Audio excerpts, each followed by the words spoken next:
What puts a Victory motorcycle head and shoulders above a Harley Davidson? Mike Schultz of Arizona Victory explains. If the crankshaft is balanced on a Harley, it will run true and smooth, putting less tension on these shoes. If it's not true, which most Harleys aren't, they allow a tolerance, I think, up to about 13 thousandths run out, Okay. which to give you an idea, that's about the shape of an egg. Okay? Yep. So you got a crank that's doing this. So that shoe is constantly being tensioned against those cams. Yep. That's why they run those chains, to allow for that variation. So the more variation you have in a crank, the faster these are going to wear out. Got it. Now Victory runs tensioners also, okay, because we have overhead cams with chains running all the way up to cavity. The difference being we have 4 tensioners in our motor versus the 2 for Harley. Okay. You can see why ours don't wear out, okay? Our tensioners are also and have been hydraulically tensioned.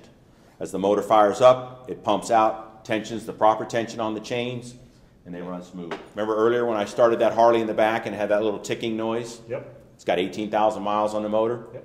The reason that customer brought that in was because he felt he needed to have his valve adjustment made on his Harley. Okay.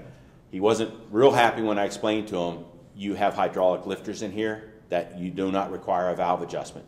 What he's experienced, this is his rocker assembly that's on top of his heads. He's got a push rod coming up here. This sits on the valve of the head, which is right here in their 2 valve head setup. Okay. Okay. What he's hearing, remember that noise I just showed you that when his motor started up? Of course, Yep. a little bit different sound, but it's very similar to that. Yep. What he's experiencing is his rocker shafts are now, if you notice how this one's not perfectly round anymore? Yep. Okay. What's happened is it's becoming oblong. The bushing in here that's running on this steel shaft, because the tension is at both ends of it, it's not centered, the shaft is actually rocking like this on this metal shaft. Got it.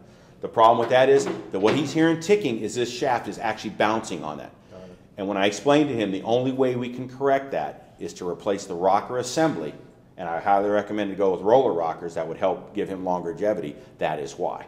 You're never going to fix that. You have to replace it. Wow. Okay? That's his ticking noise. Now, you know what this little baby is? Nope.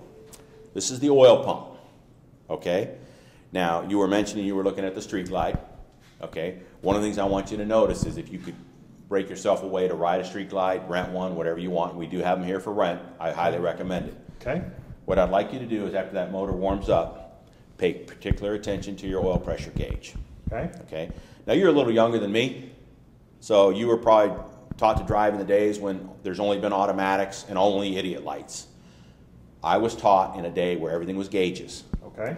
And when I got behind the steering wheel of that 60 truck, my dad said to me, son, you see that oil pressure gauge? If it gets close to 0, you shut that motor off.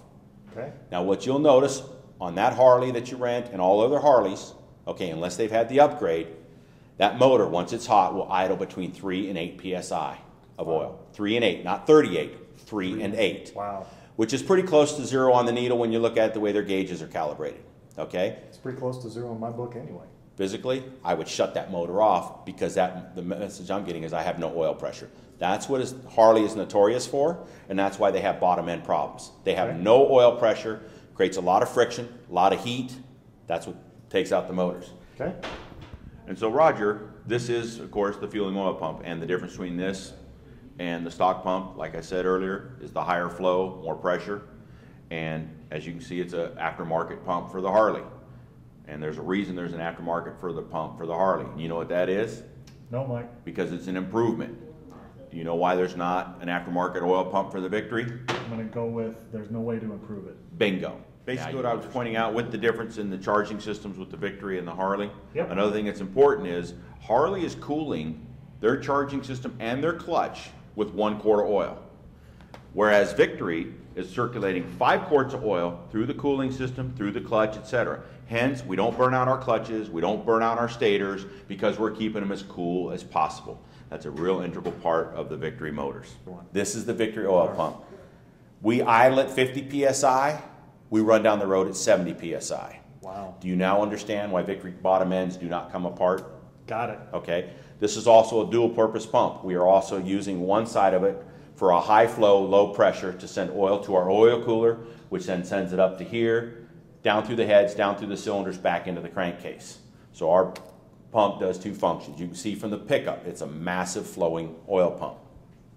Hence, we don't have any problems. Got it.